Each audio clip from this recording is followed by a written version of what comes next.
Hi, it's me again with Corel Draw Tips and Tricks. Somebody sent me this stencil font, but it's not a font. They're having trouble doing it to path. So as you can see, it's not a font anymore. So we're going to do it two different ways. I just typed out the same word. Now, in stencil font, you know that you're really trying to save the interior parts, like the, if you notice the T and the I and the R aren't stenciled. And really the only one that needs stenciling is the E, but you can see how this stencil font has only done the letters that, and then you don't even have to do the really any of these letters, but so I picked the stencil font. So if this is a font you have, all you have to do is click on the item, go to text, fit text to path, and then put it on that path. And when you get that red line, you're in the center. So that's the one way to do it. Now, if this is not a stencil font and you have to use this, you can see it's broken down. It's 20 objects. So we're going to weld it together. And now it's all one piece. And we're going to,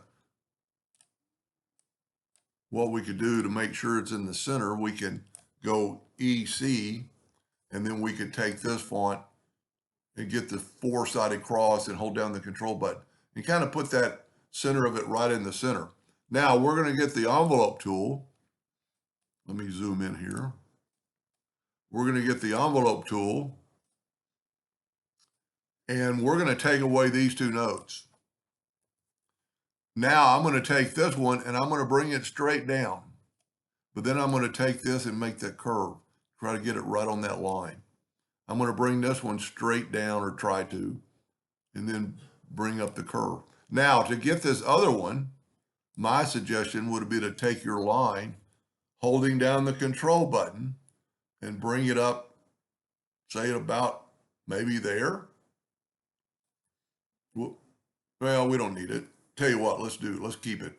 So let's make a duplicate of that by hitting the plus key on the keyboard or Control D and move it straight up. Now we're going to take our font or non-font and go to the envelope tool and go straight down, and go ahead and get your curve, put that right on the top, bring this straight down, and then put that angle. So now you have that stencil font. We could actually probably do a little bit better.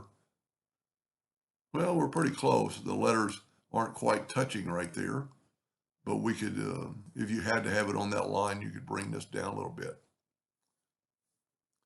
Anyway, and then when you take away your lines and take this and left fill it, there's your stencil font on that curve. So it's not a font, so you can't not text to path it. Hope that helped. Thank you for watching.